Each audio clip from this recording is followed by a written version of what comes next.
इसी को लेकर बात हम करेंगे कि यहाँ हिंदुस्तान है, वहाँ पाकिस्तान है। आज़ादी के 78 साल, लेकिन कितना ज़मीन आसमान का अंतर। मेजर जनरल रिटायर्ड पीके सहगल मेरे साथ में जुड़े हुए हैं। डिफेंस एक्सपर्ट के तौर पर अरविंद तेजावत जी मेरे साथ में हैं, विदेश मामलों के जानकार।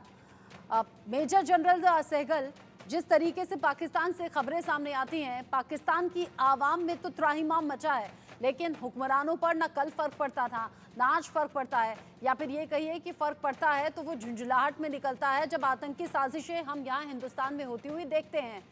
कैसे बदला पाकिस्तान और आज ये नौबत क्यों आ गई पाकिस्तान की कि हाथ में कटोरा है, गुलाम बना हुआ है आज़ाद होने के बावजूद। देखो, पाकिस्तान को 14 अगस्त 1947 को आज़ादी मिली, हिंदुस्तान से एक दिन पहले। लेकिन आज हिंदुस्तान जो है, उसके सैटेलाइट जो है मार्स का चक्कर लगा रहे हैं। हमने हमने ही पहला पहला पहला देश था जिसने कोविड के समय 100 देशों को मुफ्त में वैक्सीन दिया।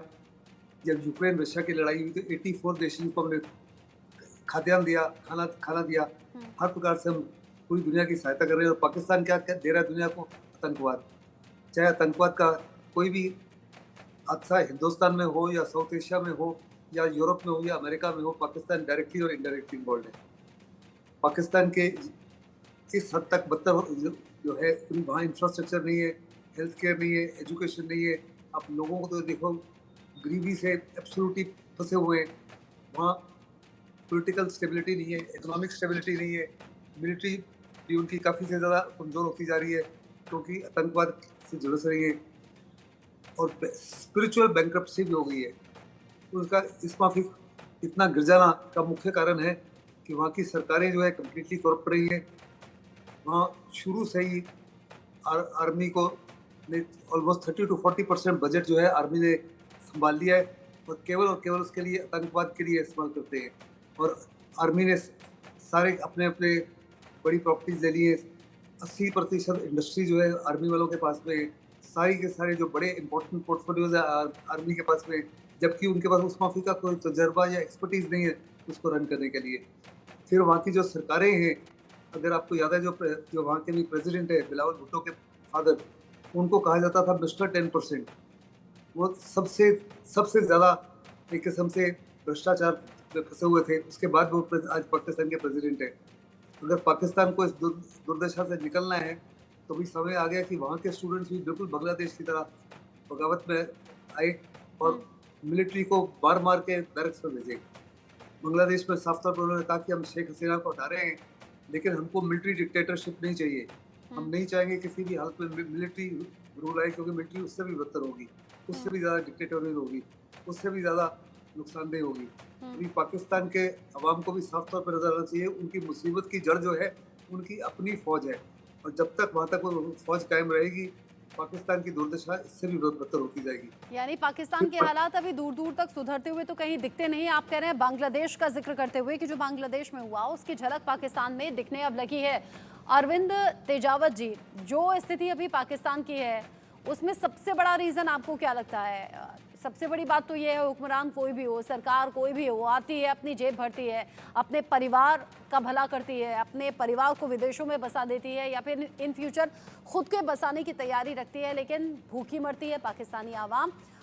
जो जुल्म ढाए जाते हैं वो आवाम पर ढाए जाते हैं।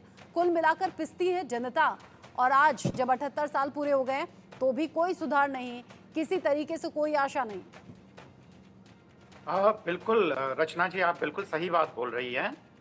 यह सब जब होता है जब आपके पास कोई नीतियां नहीं होती है और जब आप सारा ही काम केवल एक क्षेत्र विशेष में विशेषज्ञता रखने वाली आर्मी को सौंपते हैं। जब आर्मी ही आपकी फॉरेन पॉलिसी निर्धारित करेगी, जब आर्मी वाले लोग ही जब आपकी अर्थनीति तय करेंगे और जब सारा ही काम जो एक किसी जो रक्षा क्षेत्र में विशेषज्ञता रखने वाले वह सारा ही काम करेंगे, तो उस देश की यह हालत होनी ही होनी है।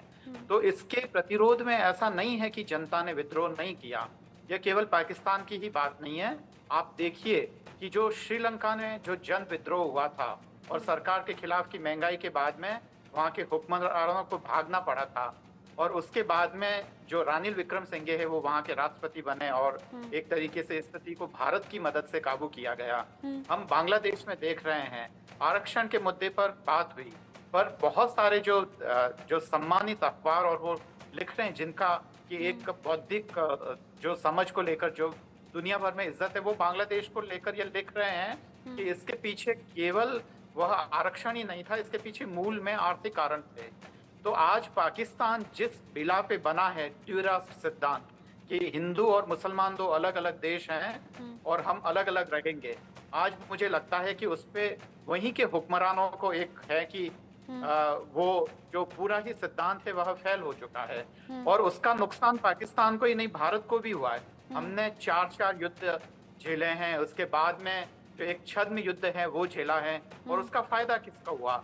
जो हमारे लिए हथियार बनाते थे यूरोप के जो देश हैं या वो हैं, हम अपने बजट का चाहे भारत हो या पाकिस्तान हो एक बहुत बड़ा हिस्सा हम उनको देते रहे। हम आजाद हो गए पर फिर भी हम उनको हमारी जनता की गाड़ी कमाई का पैसा डिफेंस के नाम पर और ये सारी जो केवल जो वहाँ का जो उच्च वर्ग है या जो ऊंचा तबका है जिसके लिए ये एक ईगो की लड़ाई है, उसका जनता ने भुगतान किया है।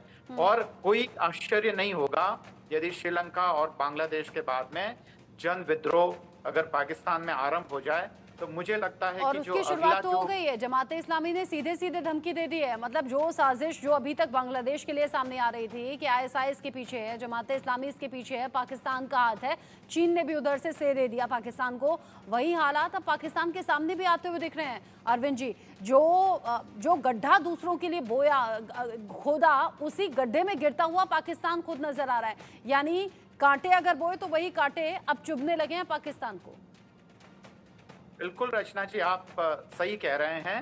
एक वो हिंदी में कहावत है कि रोपे बिरवा आँख को तो आम कहाँ से होए। हाँ। अगर आप आँख का पौधा बोओगे तो आम कहाँ से प्राप्त होंगे। तो जो पाकिस्तान ने किया वही तो उसे भुगतना पड़ रहा है और वही उसके तो सामने बिल्कुल अभी मैं आ आपसे भी रहा है। सहमत हूं। बिल्कुल बिल्कुल। मेजर जनरल सहगल, पाकिस्तान अगर कर्ज नहीं ले तो भूखा मर जाए। आवाम तो बड़े स्तर पर, बड़े वर्ग और बड़ा तबका ऐसा है जो अभी भी भूखे है। वहाँ पर 2 वक्त की रोटी जुटाना मुश्किल है। लेकिन बड़ी बात यह है कि अगर कर्ज ना ले तो गुजारा चले नहीं, कर्ज ले तो गुलामी की जंजीरों में जकड़ा हुआ पाकिस्तान अभी भी नजर आ रहा है। विकल्प क्या है फिर? विकल्प सिर्फ यही है कि वहाँ के अवाम जो है अपनी फौज के खिलाफ विद्रोह करे। अगर विद्रोह नहीं करते तो वास्तव में और कर्ज में डूबते जाएंगे। वो तो जगह जगह जो विरोध हो रहे हैं वहां तो बेमौत मारे जा रहे हैं लोग कहते हैं हमारे बीच आते हैं, आतंकी हमें बताते हैं, गोली मार देते हैं, सीधा अगवा कर लेते हैं, फिर लाश मिलती है, शव के भी क्षत विक्षत स्थिति में शव मिलते हैं। मतलब जुल्म ज्यादती तो अभी भी वहां पर अलग अलग जगहों पर लोगों के साथ में हो रही है विद्रोह करने के चलते। वास्तव में सबसे ज्यादा जो लोग मारे जा रहे हैं वहाँ पे उनके आर्मी और आईएसआई के वजह से मारे जा रहे हैं। वहाँ के जितने भी पत्रकार हैं, जितने भी बड़े बड़े कोई लीडर्स हैं जो कुछ खड़े होते हैं और आर्मी के खिलाफ उंगली उठाते हैं या आईएसआई के खिलाफ उंगली उठाते हैं या हिम्मत दर्शाते हैं, उनको घर से किडनैप कर लिया जाता है और उनका परिवार उनके बारे में कभी नहीं सुनता। वो बड़े पैमाने पर उनको कैप कर लेते हैं, उनको हंटर मारते हैं, उनको कोड़े मारते हैं और उनको मौत के हाथ उतार देते हैं। आप देखो पाकिस्तान में जितना भी सीपेक की माध्यम से प्रोग्रेस हो रहा है, चाहे वो बलूचिस्तान में हो या पीओके में हो या कुछ सिंध में हो या पंजाब प्रोविंस में हो, उसका केवल और केवल फायदा जो है पाकिस्तान के पंजाब प्रोविंस को और चाइना को है। वहाँ के लोगों को किसी प्रकार का कोई फायदा नहीं। उनकी ज़मीनें ले ली गई है, जहाँ रेल लाइन बिछी है, जहाँ सड़कें बिछी है, जहाँ पाइप लाइन बिछ रही है, और उनको किसी प्रकार का मुआवजा नहीं दिया गया। जब वो मुआवजा मांगते हैं तो फौज जो है उनको मार मार के ख़त्म कर देती है। किसी प्रकार का उनको मुआवजा नहीं दिया जा रहा, जिसकी वजह से वहाँ हर प्रकार का, चाहे मैंने कहा उनके पास दवाइयाँ खरीदने के लिए पैसे नहीं है, उनके पास अपनी भुखमरी को ख़त्म करने के लिए पैसे नहीं है, बेरोजगारी आसमान को छू रही है, और स्पिरिचुअल बैंक्रप्सी जो सबसे बदतर है वो भी हो गई है वहाँ पे। उसी देश के लोग आपस में लड़ रहे हैं, एमडीआर को मार रहे हैं, शियाज को मार रहे हैं, हिंदुओं को मार रहे हैं, सिखों को मार रहे हैं, क्रिश्चियन को मार रहे हैं। तो ये साफ तौर पर दर्शाता है कि केवल और केवल टोटल स्पिरिचुअल बैंक्रप्सी हो चुकी है। वो इंसान कहलाने के लायक ही नहीं है, इंसानियत की वहाँ मौत हो चुकी है। और जिस कंट्री में इतना ज़बरदस्त इंसान गिर चुका है, वो अपने आप को कैसे संभालेगा? चाइना भी जानता है कि वो अपने आप को नहीं संभाल सकते। बाकी देश जो उसको सहायता दे रहे हैं, उनको भी साफ तौर पर नजर आता है कि उनका कर्ज वापस कभी नहीं मिलेगा। लेकिन पाकिस्तान एक न्यूक्लियर पावर है और मिडल ईस्ट में बड़ी सारी कंट्रीज हैं जो उसको हर प्रकार से पैसा देने के लिए तैयार है, इन दी होप कि कल अगर उनके ऊपर कुछ बड़ा जुल्म हो या बड़ी मुसीबत आए तो शायद पाकिस्तान की आर्मी या आईएसआई उनको न्यूक्लियर वेपन दे सकती है। सऊदी अरेबिया का भी यही है, यूएई का भी यही, बड़े पैमाने पर वहाँ पे पैसा लगा रहे हैं और साफ तौर पर नजर आ रहा है कि रिटर्न ना होगा, ना ही उसके उसके ऊपर कोई उनको इंटरेस्ट मिलेगा। पाकिस्तान अगर देखो तो आईएमएफ से भी तकरीबन 20-22 बार कर्जा ले चुका है और उसको कर्जा चुकाने के सहगल लिए सर, क्या चीन कभी भी चाहेगा कि इस कर्ज से बाहर निकल आए पाकिस्तान? क्या कभी भी उसकी ऐसी कोई सोच होगी क्या? और अगर नहीं तो चीन की मंशा क्या होगी इसके पीछे?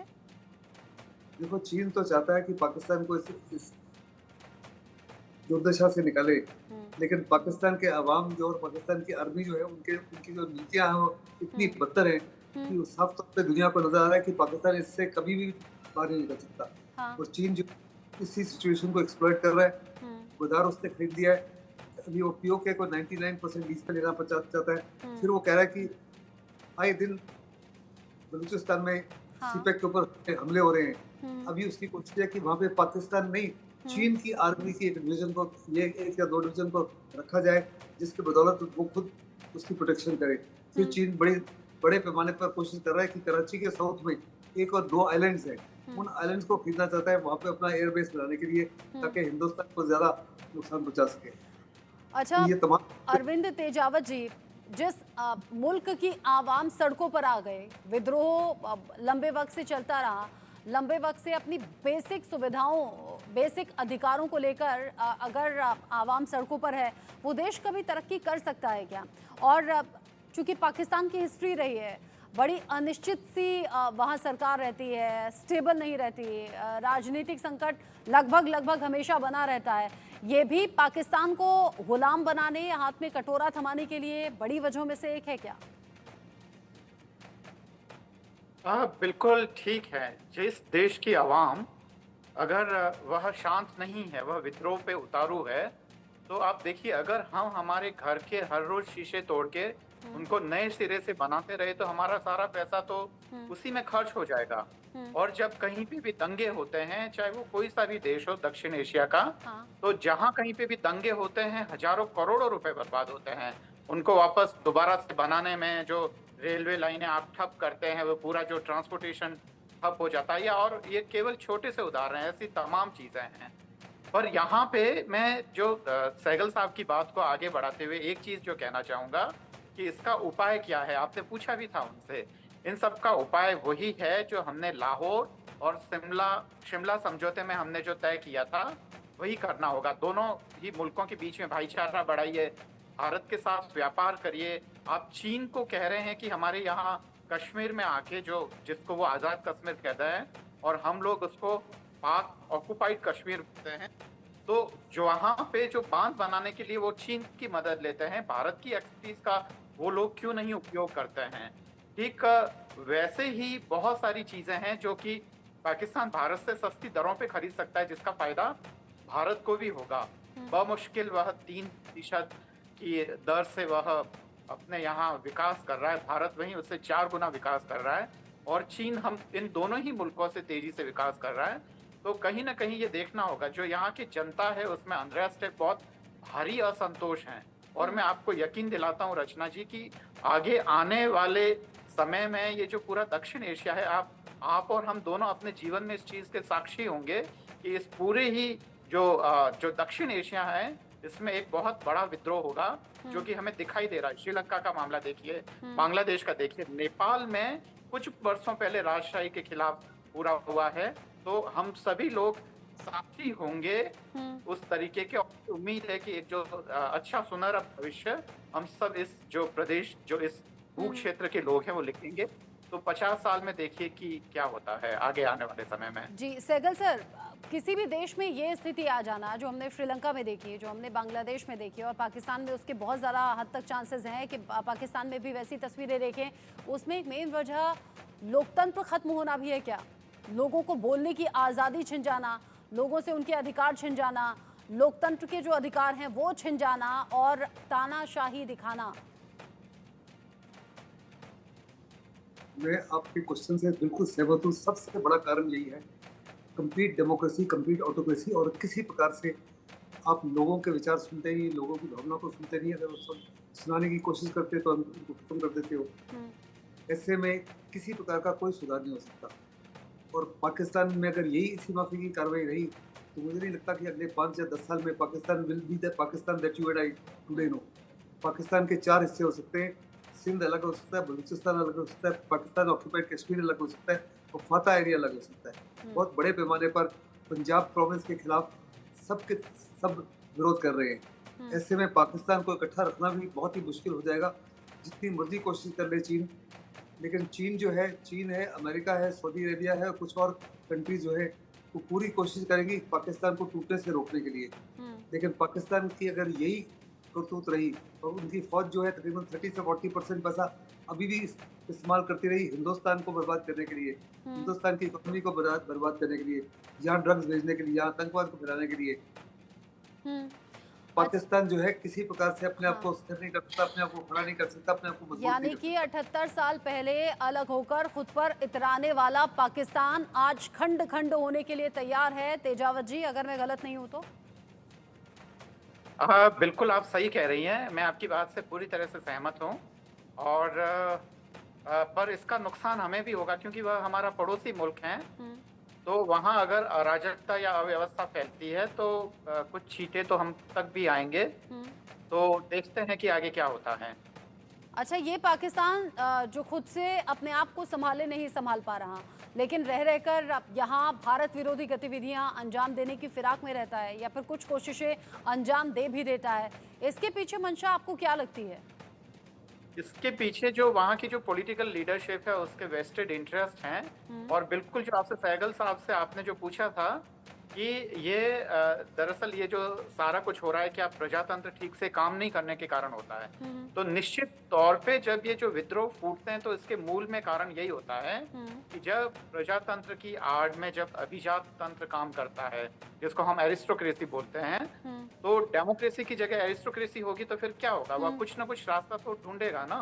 अगर चुनाव से अगर परिवर्तन नहीं हो रहा है जनता की आकांक्षाओं के अनुरूप, तो फिर विद्रोह फूटता है, यही होता है। और यही पाकिस्तान में हो रहा है और यही दूसरे मुल्कों में हो रहा है। तो और ज्यादा अच्छा यह होता है कि जो परिवर्तन आए वो चुनाव के जरिए आए। और मैं वाकई जो खासकर भारत की राजनीतिक जो यहाँ के लीडरान की, चाहे वो हम अभी कितना ही उनसे मतभेद रखें, पर हमने एक ऐसा सिस्टम डेवलप किया है कि हमारे यहाँ पे पॉलिसी लेवल पे भी परिवर्तन हुए हैं। 90s के डिकेड में हमने अर्थतंत्र में एक बहुत ही बड़ा परिवर्तन किया। हालांकि हम चीन से 10 साल पीछे रह गए, जिसका हम खामियाजा भी भुगत रहे हैं, क्योंकि हमने लिबरलाइजेशन काफी लेट शुरू किया, इंटरनली काफी वो बहुत सारी चीजें थी। तो हम सहमत नहीं और हम खुद में भी थोड़ा सा, लेकिन हम लगातार प्रोग्रेसिव सोच के साथ आगे बढ़ रहे हैं और इसका हम नतीजा भी देख रहे हैं कि भारत दुनिया में अलग पहचान बना रहा है, मजबूती से अपना कद बढ़ा रहा है। लेकिन उधर पाकिस्तान जो 78 साल बाद भी आज 2 वक्त की रोटी वहां की आवाम जुटाने में कामयाब नहीं हो पा रही है और गुलाम अभी भी बना हुआ है। लेकिन अगर वक्त रहते नहीं सुधरा तो हालात फिर श्रीलंका और बांग्लादेश जैसे होने में देर नहीं लगेगी। पीके सहगल सर, अरविंद तेजावत जी, बहुत शुक्रिया आप दोनों का इस डिस्कशन में साथ में रहने के लिए। इसी के साथ वक्त छोटे से